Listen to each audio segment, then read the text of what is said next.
صلی اللہ علیہ وآلہ وسلم کے بارے میں، ماہ ربیع الاول کے بارے میں چند باتیں کی جائیں گی۔ یہ باتیں نہ تو فرقہ واریت سے تعلق رکھتی ہیں، نہ ہی کسی کے خلاف کوئی غم و غصہ کا اظہار ہے، یا اس کا کوئی منفی کوئی اور سوچ ہے۔ ہمیں کم سے کم خود بھی اور اپنی نسلوں کو بھی صحیح بات کا پہنچانا یہ ضروری ہے کہ حقیقی دین کیا ہے، حقیقی معاملہ کیا ہے۔ تو بغیر کسی تعصب کے صرف اور صرف آقائے دو جہاں حضرت محمد مصطفیٰ احمد مجتبی سرکار دو عالم صلی اللہ علیہ وآلہ وسلم کی محبت میں ان باتوں کو سمجھنا ہے، اور اس سوچ کے ساتھ کہ کل قیامت کے دن نبی علیہ السلام سے ملاقات ہوگی، تو ہم کون سے کام کر کے جائیں کہ وہ خوش ہوں، اس کا بتانا ضروری ہے۔ اور وہ کام جن سے نبی علیہ السلام کو تکلیف ہوتی ہے، جو مزاج نبوت کے خلاف ہیں، ان سے بچنا ضروری ہے۔ تو اس تناظر میں ان باتوں کو سنا اور سمجھا جائے۔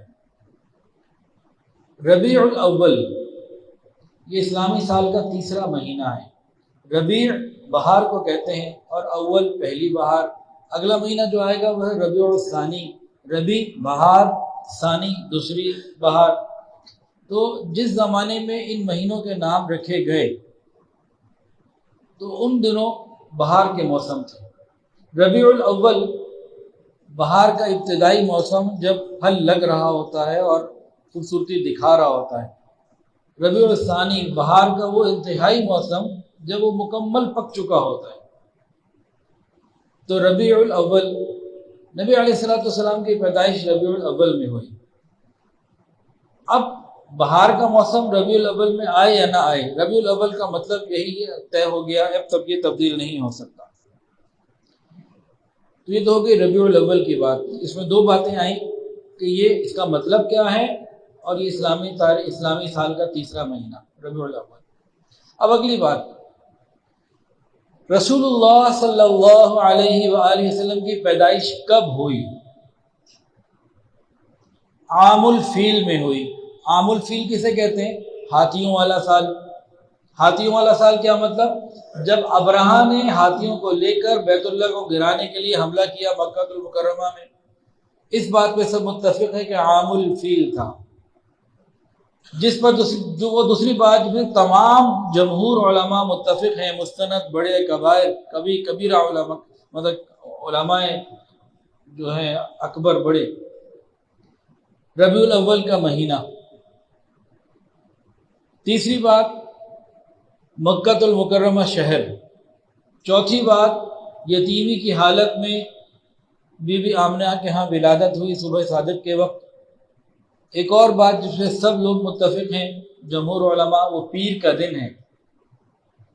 تو یہ ساری وہ باتیں ہیں جن میں جمہور متفق ہیں۔ عام الفیل، ربیع الاول کا مہینہ، پیر کا دن، یتیمی کی حالت میں بی بی آمنہ کے گھر مکہ المکرمہ شہر میں۔ یہاں تک تو کوئی مسئلہ نہیں ہے۔ اگلی بات تاریخ کے اوپر کہ کس تاریخ کو آپ کی پیدائش ہوئی، 12 کو ہوئی یا کس تاریخ کو ہوئی، اور وفات کس تاریخ ہوئی۔ ہاں، ایک اور بات کے اوپر سب متفق ہیں کہ پیر کے دن وفات ہوئی، اور وہ بھی ربیع الاول کا ہی مہینہ تھا۔ وفات بھی ربیع الاول میں، پیدائش بھی ربیع الاول میں، اور دونوں دن پیر، پیدائش کا بھی اور وفات کا بھی۔ یہاں تک تو ساری چیزیں آ گئیں۔ اب اختلاف ایک جو پیدا ہوتا ہے وہ پیدا ہوتا ہے تاریخ کے اندر۔ تاریخ میں جتنے بھی جمہور علماء بڑے بڑے مستند ہیں اکابرین، ان سب کا ایک اتفاق ضرور ہے کہ 12 نہیں، کوئی 2 کہتے ہیں، کوئی 8 ربیع الاول کہتے ہیں، کوئی 9 ربیع الاول کہتے ہیں، اور بھی روایات ہیں۔ جو مستند جمہور ہیں وہ 12 کے قائل نہیں ہیں۔ ایک آدھ روایت کمزور سی 12 کی بھی بات ملتی ہیں، چند ایک کمزور مل جاتی ہے۔ ایک بات، فلکیات والے وہ جب دیکھتے ہیں کہ پیر کا دن ہو تو وہ یہ کہتے ہیں کہ جس سال نبی علیہ السلام کی پیدائش ہوئی تھی، اگر ربیع الاول میں ہوئی اور پیر کے دن ہوئی تو پیر والے دن 12 نہیں بنتی، 2 بنتی ہے اور 9 بنتی ہے۔ فلکیات والے یہ کہتے ہیں۔ اچھا، اور آگے بڑھتے ہیں. اب 12 کوہی یا 9 کوہی، یہ وہ سوال ہے نہ قبر میں ہم سے کسی نے پوچھنا، نہ قیامت کے دن کسی سے پوچھنا، نہ اس کے اوپر شریعت کا کوئی حکم لگتا ہے.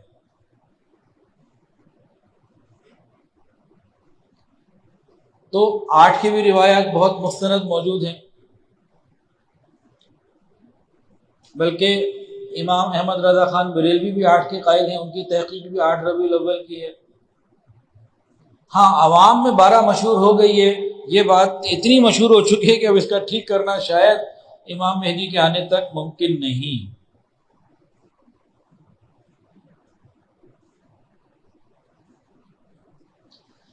اب یہ ایک سوال پیدا ہوتا ہے، صحابہ کرام کا حافظہ بڑا زبردست تھا اور نبی علیہ الصلوۃ والسلام سے محبت بھی بڑی شدید تھی، انہوں نے تاریخ کو محفوظ کیوں نہیں رکھا؟ انہوں نے ہر ادا کو، آپ کی بات کو محفوظ رکھا، تاریخ کو کیوں محفوظ نہیں رکھا؟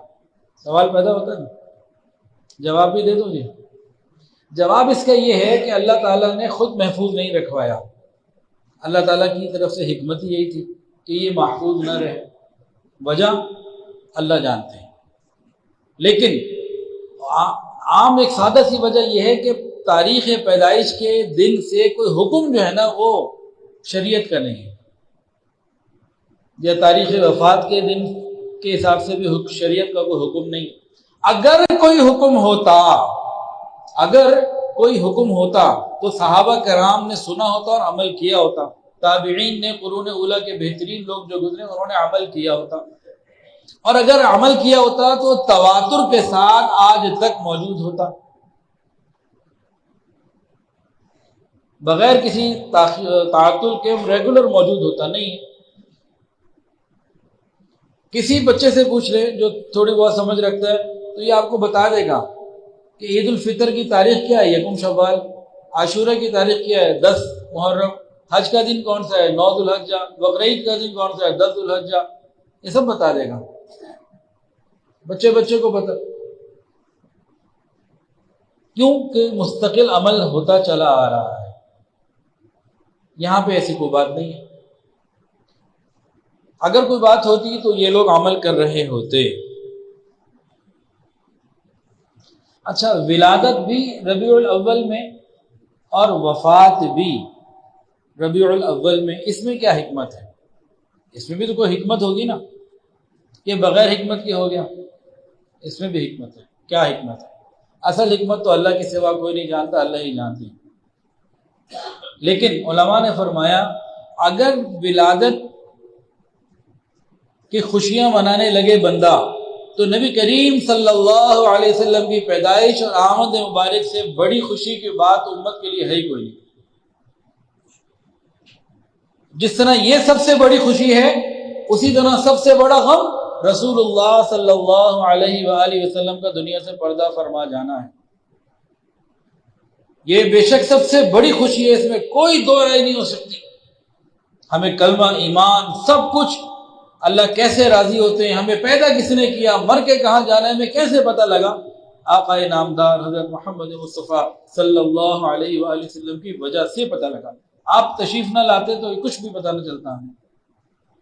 تو ان کی پیدائش کا آنے کا دن انتہائی مقبول اور بہترین، اس سے زیادہ خوشی کا دن کوئی نہیں ہو سکتا. لیکن جب وہی نبی دنیا سے جا رہے ہیں تو اس سے زیادہ غم کا دن بھی کوئی نہیں ہو سکتا. تو دونوں کو ایک ہی مہینے میں رکھا. بندہ خوشی منانا چاہے تو غم روک دے، غم منانا چاہے تو خوشی روک دے، کہ نہ ادھر کوئی انتہا ہے خوشی کی، نہ ادھر کوئی انتہا ہے غم کی. جو علماء نے ایک حکمت لکھی ہے جو آپ کے سامنے رکھی. اچھا، ایک سوال اور، نبی کریم صلی اللہ علیہ وآلہ وسلم کو اللہ تعالیٰ نے ربیع الاول میں کیوں پیدا کیا؟ رمضان کا مہینہ، حج کا مہینہ، بڑے بڑے مہینے اور بھی تو تھے. محرم کا مہینہ، تو ربیع الاول میں کیوں پیدا کیا؟ ربیع الاول میں کوئی اور عبادت، نہ حج ہے، نہ روزہ ہے، نہ قربانی ہے، نہ اور کوئی ایسی بات ہے، تو یہ کیا بات ہے؟ اس کا بھی جواب دے دوں؟ اچھا، جواب بھی چلیں ساتھ ساتھ لے لیں. دیکھیں، یہ محبت کی بات ہے.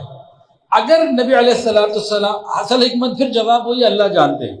لیکن اگر نبی علیہ السلام کو اللہ تعالیٰ رمضان میں پیدا کرتے تو کوئی شاید یہ سمجھ لیتا، شبہ ہو جاتا کہ یار یہ جو ان کو عزت ملی ہے اس میں رمضان کا بھی داخل ہے۔ تو اللہ رب العزت نے نبی علیہ السلام کو ایسے مہینے میں پیدا کیا جس میں کوئی اور بڑا حکم ہے ہی نہیں، کہ اس مہینے کی عظمت کی وجہ فقط رسول اللہ صلی اللہ علیہ وسلم کی مبارک ذات ہے۔ آپ صلی اللہ علیہ وسلم کی مبارک ذات ایسی ہے کہ یہیں سے فضیلتیں تقسیم ہوتی ہیں۔ تو ماہ ربیع الاول کو جو فضیلت ہے وہ نبی علیہ السلام کی ڈائریکٹ ذات مبارکہ سے ہے، اس میں اور کوئی بات نہیں۔ یہ نبی علیہ السلام کی شان سے ربیع الاول کو کچھ حصہ مل رہا ہے، اصل نبی علیہ السلام۔ الحمدللہ ہمارا عقیدہ کیا ہے اہل سنت والجماعت کا؟ ہم لوگ الحمدللہ اہل سنت والجماعت میں سے ہیں۔ ہمارا عقیدہ کیا ہے نبی علیہ السلام کے متعلق؟ چاروں ائمہ حضرات کا، امام اعظم امام حنیفہ رحمۃ اللہ علیہ، امام شافعی، امام مالک، امام احمد بن حنبل رحمہم اللہ، سب کا کیا کہ حضور پاک صلی اللہ علیہ وآلہ وسلم کا جسم مبارک ساری کائنات سے افضل ہے، جنت سے افضل ہے، زمین سے افضل ہے۔ اس سے بڑھ کر آگے انہوں نے لکھا، فرماتے ہیں کہ قبر اطہر کے اندر رسول اللہ صلی اللہ علیہ وآلہ وسلم حیات ہیں، قریب جو جا کے سلام پیش کرتا ہے سنتے ہیں، جواب عطا فرماتے ہیں، دور سے کوئی پیش کرتا ہے فرشتوں کی اللہ نے ڈیوٹی لگائی ہوئی ہے، وہ سلام پہنچاتے ہیں۔ اور قبر اطہر کے اندر جو مٹی جسم مبارک کو لگ رہی ہے، قبر اطہر کے اندر، روضہ رسول کے اندر، قبر مبارک کے اندر قبر کی وہ مٹی جو نبی علیہ السلام کے مبارک جسم کو ٹچ ہو رہی ہے، اس مٹی کے بارے میں بتایا کہ یہ مٹی بیت اللہ شریف سے افضل ہے، یہ عرش الہی سے افضل ہے، یہ کرسی سے افضل ہے۔ اس کو نبی علیہ السلام کا لمس ٹچ مل رہا ہے، یہ جڑا ہوا ہے اس کے ساتھ۔ الحمدللہ یہ ہمارا عقیدہ ہے۔ اب یہاں غور کریں، وہ مٹی نبی علیہ السلام کے جسم کا حصہ نہیں ہے، صرف قربت کی وجہ سے اتنا مقام، تو وہ سنتیں، وہ اعمال جو نبی علیہ السلام کی ذات سے نکلے ہوں، جن کو کرنے کے لیے آپ نے اپنی مبارک زبان سے ارشاد فرمایا ہو، اور جن کو اپنے مبارک جسم سے عمل کر کے دکھایا ہو، ان کا اللہ کے ہاں کیا مقام ہوگا؟ اس مٹی کا مقام تو بیت اللہ، عرش اور کرسی سے افضل ہے، تو اس سنت عمل کا مقام کیا ہوگا؟ مٹی سے زیادہ ہوگا نا۔ اور برا نہ کوئی محسوس کر لے، یہ محبت کی باتیں ہیں، اس داڑھی کا بھی پھر کوئی مقام تو ہوگا نا۔ یہ باغ نبوت ہے، قیامت کے دن نبی علیہ السلام کو چہرہ دکھانا ہے، ہر ایک نے دکھانا ہے۔ کس چہرے کے ساتھ جانا چاہتے ہیں، اس کو بھی ہم غور و فکر کریں۔ ہمارے جیسے یہ قمیص پہنی ہوئی ہے نا، میں نے، آپ لوگوں نے بھی ماشاءاللہ پہنی ہوئی ہے، اگر یہاں سے یہ قمیص کس سے بنی ہے؟ کپڑے سے، دھاگے سے تانا بانا ہوتا ہے، پھر یہ قمیص بن جاتی ہے۔ اگر یہاں سے 5-7 بال نکل جائیں، یہ ادھر سے نا، تو اگلے جمعے کو وہ قمیص کون پہن کر آئے گا؟ ہاتھ کھڑا کرے۔ یہاں سے نظر آ رہا ہو کہ 5-7 بال سے مراد دھاگے، بال میں جان بوجھ کے بول رہا ہوں اس کو، یہاں سے 5-7 دھاگے نکال دیے جائیں تو بتائیں اگلے جمعے کو یہ قمیص کون پہن کر آئے گا؟ ہے کوئی؟ 5-7 دھاگے نکل جائیں تو قمیص کی ویلیو ختم ہو گئی، یہ 5-7 بال اور ہزاروں ہے کہ کتنے اللہ جانتا ہے، یہ جسم پہ پورے نہ ہو، بندے کی کیا عزت ہے اللہ کے یہاں؟ خود غور کرے بندہ، ان چیزوں کو ہمیں غور کرنے کی ضرورت ہے۔ ربیع الاول کے مہینے میں فضیلت حاصل کرنے کے لیے، ربیع الاول کی فضیلت حاصل کرنے کے لیے کیا طریقہ ہونا چاہیے؟ ایک سوال اور پیدا کر رہا ہوں، میں جناب فجر کے بعد 2 گھنٹے پڑھتا رہا ہوں، صبح آفس آ کے پڑھتا رہا ہوں، تو اب کچھ آپ سے پوچھو تو صحیح نا، میں سوال پوچھ رہا ہوں آپ سے، ماہ ربیع الاول کی فضیلت حاصل کرنے کے لیے ہمیں کیا کرنا چاہیے؟ آپ جواب دیں، میں دے دوں؟ میں دے دوں؟ چلیں میں دے دیتا ہوں۔ جناب علی، جو کام نبی علیہ السلام نے جس طریقے سے کرنے کو کہا اس کا ارادہ کرنا چاہیے، اس کی کوشش کرنی چاہیے۔ ماہ ربیع الاول کے آنے کی خوشیاں 2 طریقے کی ہوتی ہیں، اس کی ایک مثال سمجھیں۔ ایک گھر ہے، تو گھر کے بڑے نے کہا کہ جی بہت بڑے اللہ والے، بہت بڑے عالم، بہت بڑے بزرگ ہمارے گھر میں آ رہے ہیں، فلاں دن آئیں گے۔ تیاری کرو. اب تیاریاں ہو رہی ہیں. اب وہ دن آ گیا. چھوٹے بچے بڑے خوش ہیں. آج جناب حلوے بھی بن رہے ہیں اور جناب کھانے بھی بن رہے ہیں اور گھر میں اس طرح سے چھٹی بھی ہو گئی. کوئی زیادہ ہمارے اوپر یہ بھی نہیں ہے جلدی سو جاؤ اٹھ جاؤ اسکول جاؤ بس اب چھٹی چلو مہمان آ رہے ہیں. تو بچے کیوں خوش ہو رہے ہیں کہ چلو ایک چھٹی کے ساتھ سما ہے, مہمانداری ہے, کھانے پینے ہیں, مزے ہیں. کوئی ماں باپ سبھی ادھر لگے ہوئے ہیں ہمارے اوپر جو بھی ہم کر رہے ہیں ٹھیک ہے. تو وہ ایک خوشی انجوائے کر رہے ہیں. یہ بچوں کی خوشی ہے. کم عقل ہوتے نا وہ ان کی خوشی. بڑے وہ دیکھنے کے بھی یہ آ رہے ہیں, ان کی بات کو سننا ہے, سمجھنا ہے اور پھر عمل بھی کرنا ہے تاکہ دوبارہ بھی جب بلائیں یا ہماری ملاقات ہو تو یہ ناراض ہم سے نہ ہو. اب بڑوں کی خوشی اور چھوٹوں کی خوشی برابر تو نہیں ہے نا. بڑوں کے لیے تو وہ کھانے پینے کی چیزیں وہ معنی نہیں رکھتی نا. اب دیکھیں ربیع الاول کا مہینہ آیا, ایک ہم نے خوشی اس طریقے سے منائی کہ خوشیاں بانٹی, مٹھائیاں بانٹی اور شور شرابہ کیا, کچھ جلسے جلوس کیے, نعرے لگائے. عمل میں کچھ نہیں کیا بلکہ فرض نمازیں قضا کر دی. میلاد کے جلوس میں نکلے, فرض نماز قضا. نبی علیہ السلام کی محبت میں جمع ہوئے, نماز قضا. مکس گیدرنگ بھی, ادھر بھی عورتیں بیٹھی ہیں ادھر مرد بیٹھے ہیں, بے پردگی بھی اور پھر میوزک بھی. یہاں جتنے بیٹھے نا 40 50 60 سال والے, اگر ان میں سے کوئی ایسا ہو جس نے پرانے زمانے کے انڈیا کے گانے سنے ہوئے ہیں 70 80 کی دہائی کے, وہ آج کی نعتیں سن لیتا ہے نا. تو کئیوں نے مجھے کہا, ایک نے نہیں کئیوں نے کہا کہ جی جو جوانی میں ہم گانے سنتے تھے آج نعتیں سنتے ہیں تو وہی انداز اور معمولی سے الفاظ کے فرق کے ساتھ وہی چل رہا ہے. بھی کیا ہے پھر راستے بند کر دینا, کیا یہ ایذاء مسلم نہیں ہے؟ نبی علیہ السلام کی یہ تعلیمات ہیں, آپ اس سے خوش ہوں گے. چوری کی بجلی اپنی بھی ہو تو اس کے اوپر مال کا ضیاع, کیا حضور اس سے خوش ہوں گے؟ ایک تو یہ طریقہ ہے. دوسرا طریقہ یہ کیا ہے کہ جو نبی علیہ الصلوۃ والسلام تعلیمات لے کر آئے ان کو اپنی زندگیوں میں لانا, اوروں کی زندگیوں میں لانے کی فکر کرنا. کیوں کہ کل قیامت کے دن ملاقات ہو تو رسول اللہ صلی اللہ علیہ وآلہ وسلم سینے سے لگائیں. اس کو خود محسوس کیجئے گا. تو ربیع الاول کو منانے کا طریقہ کیا ہے؟ نبی کے طریقوں پر آ جائیں, آپ کی تعلیمات کو اپنی زندگی میں لے آئیں. اچھا, حضور پاک صلی اللہ علیہ وآلہ وسلم کو اللہ تعالیٰ نے پیر کے دن پیدا کیا اور ربیع الاول میں پیدا کیا. اس میں کیا مناسبت ہے؟ بھائی جمعے کا دن سید الایام, تو پیر کا دن تو سید الایام نہیں ہے. تو پیر اور ربیع الاول اس میں کیا حکمتیں ہیں؟ صحیح حکمتیں تو اللہ ہی جانتے ہیں, لیکن بعض حکمتیں ذرا سن لیجئے.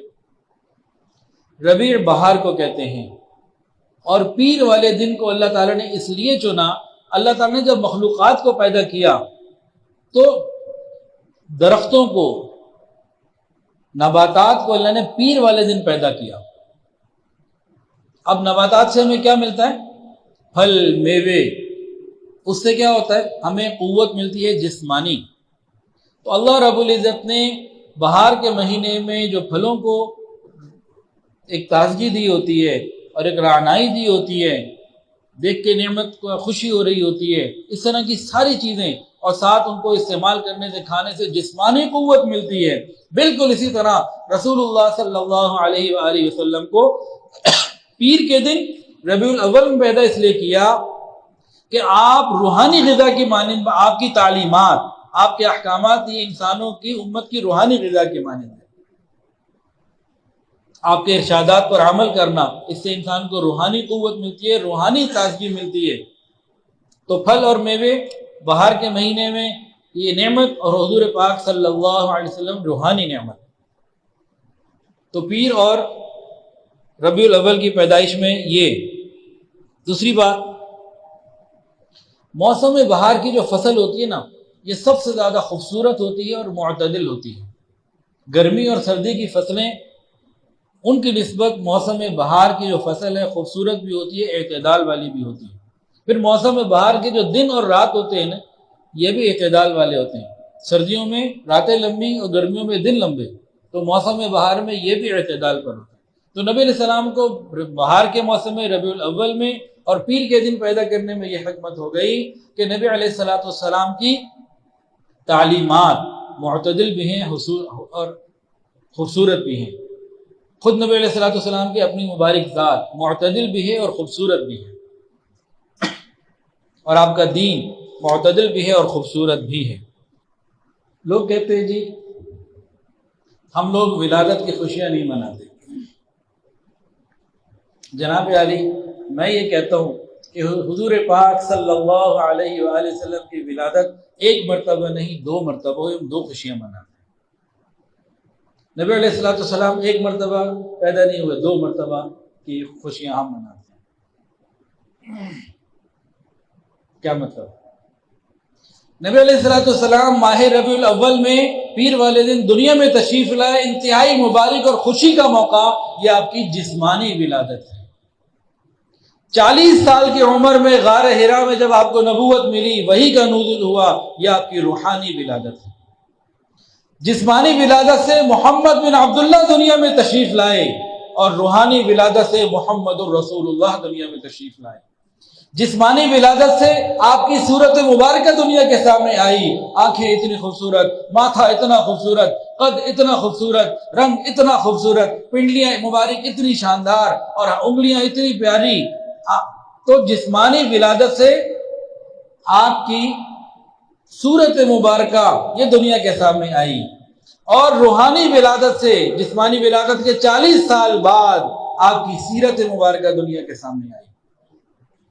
یہ آپ کے اخلاق ہیں، یا آپ کے کردار ہیں، یا آپ کی راتیں ہیں، یا آپ کی باتیں ہیں، یا آپ کی ملاقاتیں ہیں، یا آپ کے طریقے ہیں، یا آپ کے لوگوں کے ساتھ معاملات ہیں، یہ معاشرت ہے۔ تو جسمانی ولادت سے صورت مبارکہ دنیا کے سامنے آئی، اور روحانی ولادت سے سیرت مبارکہ دنیا کے سامنے آئی۔ اور اگر غور کریں توجہ کے ساتھ اس کے اوپر، جسمانی ولادت سے جمال مصطفیٰ دنیا کے سامنے آیا، اور روحانی ولادت سے کمال مصطفیٰ دنیا کے سامنے آیا۔ ہم لوگ کیا کرتے؟ ہم جمال مصطفیٰ صلی اللہ علیہ وآلہ وسلم کا ذکر کرتے ہیں، جو کرنا چاہیے، بہت ضروری، اچھی بات ہے۔ ایمان کی صحابہ کرام کرتے تھے، ایمان کی دلیل ہے، محبت رسول کی دلیل ہے۔ لیکن اس میں سمجھنے والی بات کیا ہے؟ اس میں ہم جمال مصطفیٰ کا ذکر کر کے کیا کر سکتے ہیں؟ خوشی کا اظہار، فخر کا بھی چلو اظہار، کہ ہمیں اس پہ فخر ہے کہ نبی علیہ السلام کہ ہم امتی ہیں، اس پہ فخر ہے، یہ سب کچھ کر سکتے ہیں۔ لیکن بتائیے آپ سب لوگ، کیا ہم میں سے کوئی پوری کوشش کر کے نبی علیہ السلام کا جمال اپنا سکتا ہے؟ اپنی ناک کو ویسا بنا سکتا ہے، کان ویسا بنا سکتا ہے، چہرہ ویسا بنا سکتا ہے؟ بتائیں، نہیں بنا سکتا۔ خوشی کا اظہار کر سکتا ہے، یہاں تک ٹھیک چل رہی ہے بات۔ دوسری بات کہ کمال مصطفیٰ صلی اللہ علیہ وآلہ وسلم کا ذکر کر کے، سیرت کا ذکر کر کے ہم وہ چیز اپنا سکتے ہیں، بلکہ اس کا حکم ہے قل اطیعوا اللہ واطیعوا الرسول، جگہ جگہ قرآن میں، جگہ جگہ اللہ اور اس کے رسول کی اطاعت کرو۔ تو ہم کمال مصطفیٰ نبی علیہ السلام کی تعلیمات کو اپنا سکتے ہیں، فکر کر کے، ہمت کر کے، کوشش کر کے۔ ہر شخص داڑھی رکھ سکتا ہے، ہر شخص ٹخنے ننگے رکھ سکتا ہے، ہر شخص رات کو تہجد پڑھ سکتا ہے، ہر شخص تمام سنتوں پر عمل کرنے کی کوشش کر سکتا ہے، جس کا حکم بھی ہے۔ اب ہم کرتے کیا ہیں؟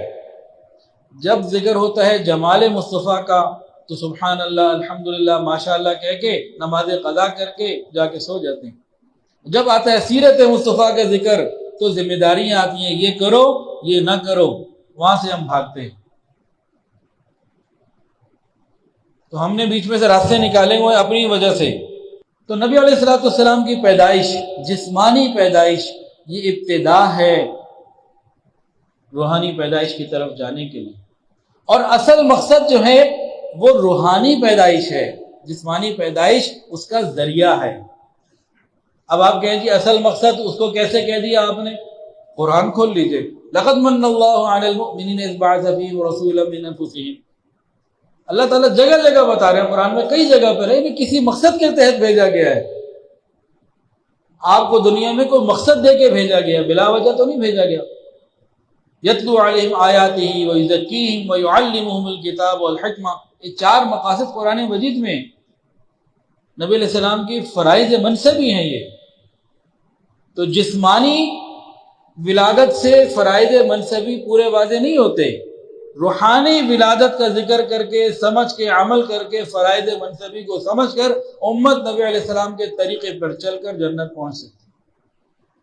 نقش قدم نبی کے ہیں جنت کے راستے، نقش قدم نبی کے ہیں جنت کے راستے، اللہ سے ملاتے ہیں سنت کے راستے. تو ہمیں اللہ تعالیٰ سے ملنے کے لیے نبی علیہ السلام کے طریقے پر چلنا ہے. نبی علیہ السلام نے ارشاد فرمایا، جس نے میری سنت سے اعراض کیا، اس کو ہلکا سمجھا، چھوڑ دیا، وہ مجھ میں سے نہیں. جس نے میری سنت سے اعراض کیا فلیس منی، وہ میرا نہیں، میں اس کا نہیں. نبی علیہ السلام تو اتنی سخت بات کر رہے ہیں. پھر نبی علیہ السلام نے یہ بھی فرمایا کہ میں تم میں 2 چیزیں چھوڑ کے جا رہا ہوں جن پر عمل کر کے تم ہرگز گمراہ نہیں ہو سکتے. ایک کتاب اللہ اور دوسری میری سنت. تمہیں ربیع الاول کے مہینے میں کتاب اللہ اور سنت رسول اللہ کو سمجھنے کی ضرورت ہے. خود نبی علیہ السلام نے فرمایا کہ بنی اسرائیل کے 72 فرقے ہو گئے تھے. کتنے؟ 72. اور اس امت کے کتنے ہوں گے؟ ایک زیادہ. تو 72 سے کتنے ہو گئے؟ 73 ہو گئے. 73 فرقے ہوں گے، یہ حدیث ہے. صحابہ نے پوچھا نجات کن کی ہوگی؟ 73 میں سے سارے تو جنت میں نہیں جائیں گے نا. ناجی کون ہوگا؟ نجات پانے والا کون ہوگا؟ تو نبی علیہ السلام نے کیا فرمایا؟ جو میرے اور میرے صحابہ کرام کے طریقے پر ہوگا.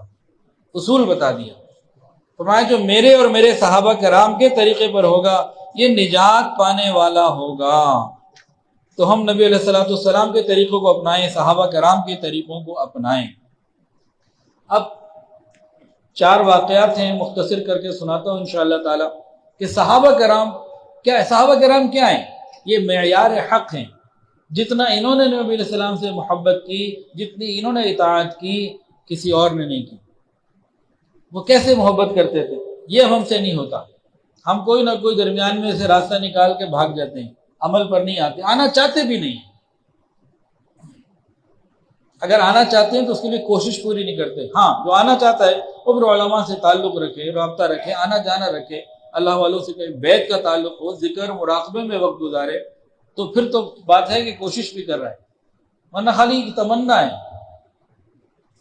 اس تمنا کی جنت تیرا مشکل سے ملتی ہے، کچھ فکر بھی کرنی پڑتی ہے.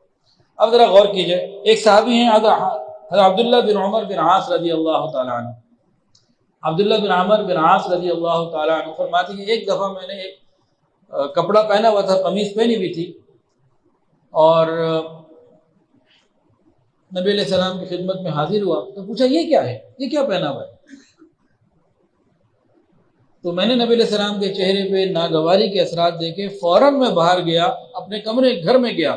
وہاں اس آگ جل رہی تھی، تندور وغیرہ کسی چیز کے لیے، روٹی کے لیے. میں نے وہ قمیض اتاری، سیدھی جلا دی.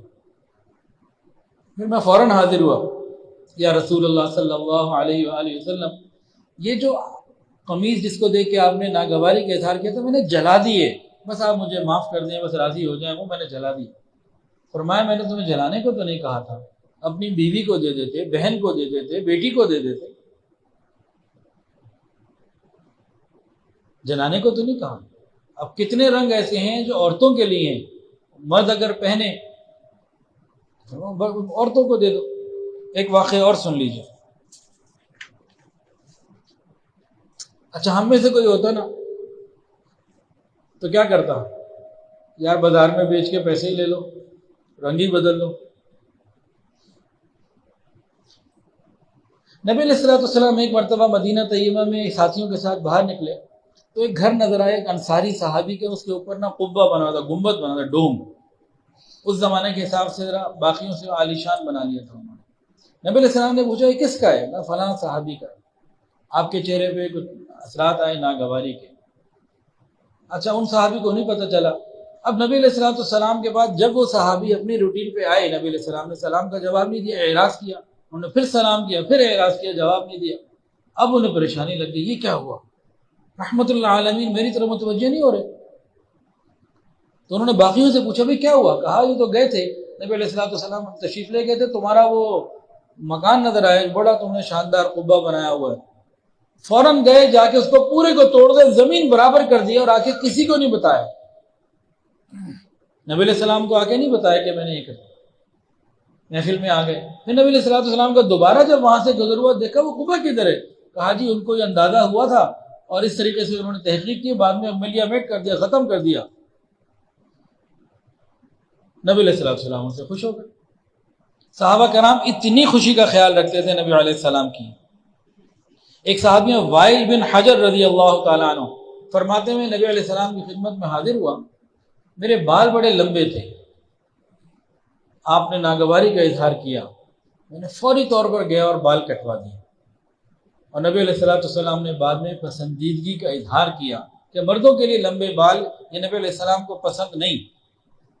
ایک اور حدیث کے اندر آتا ہے نبی علیہ السلام نے فرمایا کہ خریم اسدی کتنے ہی اچھے آدمی ہیں، میرے کتنے پیارے ساتھی ہیں، اگر ان کے بال لمبے نہ ہوتے اور اپنی لنگی کو نیچے لٹکا کے ٹخنے نہ ڈھک لیا کرتے۔ بندہ بڑا اچھا ہے خریم اسدی، دو کام جو ہے نا، اتنے لمبے بال رکھتا ہے اور ٹخنے ڈھکے رہتے ہیں، یہ دونوں باتیں اگر نہ ہوں تو بہت بندہ بڑا کام کا، بڑا پیار۔ جیسے انہیں پتہ لگا فوری طور پر بال بھی کٹوا لیے، چھوٹے کر لیے اور اپنی لنگی بھی اوپر کر لی۔ اب جس کو یہ بات پتہ لگے وہ اپنی شلوار پینٹ اونچی کرے تو پھر تو محبت کی بات ہے، پھر بھی ڈھکے رہیں تو اب اس کے اوپر میں کیا کہہ سکتا ہوں۔ ایک اور واقعہ سن لیجئے۔ ایک دن نبی علیہ السلام جمعے کا دن ہے، ممبر پر تشریف فرما ہے، بات چیت کر رہے ہیں تو کچھ لوگ سامنے کھڑے ہوئے تھے، بیٹھ جاؤ اجلسو۔ ادھر سے عبداللہ بن مسعود رضی اللہ تعالیٰ عنہ تشریف لا رہے تھے جو مسجد کے اندر آنا چاہتے تھے۔ ان کے کان میں وہیں دروازے پہ آواز آئی نبی علیہ السلام کی کہ بیٹھ جاؤ، وہ وہیں بیٹھ گئے، جیسے ہمارے زمانے میں دروازے پہ جوتیاں ہوتی ہیں، وہ وہیں بیٹھ گئے۔ کیا میں یہاں کوئی سامنے بیٹھا ہوا ہو، کھڑا ہوا اس کو کہوں بیٹھ جاؤ تو بہار والا کبھی بیٹھے گا؟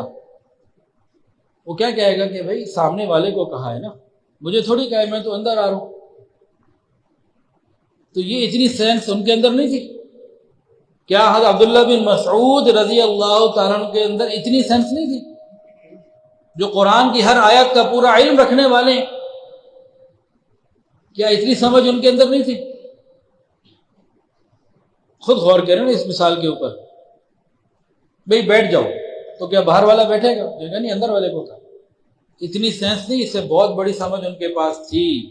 لیکن کیا تھا کہ زبان رسول اللہ صلی اللہ علیہ وآلہ وسلم سے جو لفظ نکل گیا، میں اس کے خلاف ایک قدم بھی آگے بڑھاؤں تو پتہ نہیں میرے ساتھ کیا ہو۔ اللہ تعالیٰ یہ طریقہ ہمیں عطا فرمائے محبت رسول کا۔ وآخر دعوانا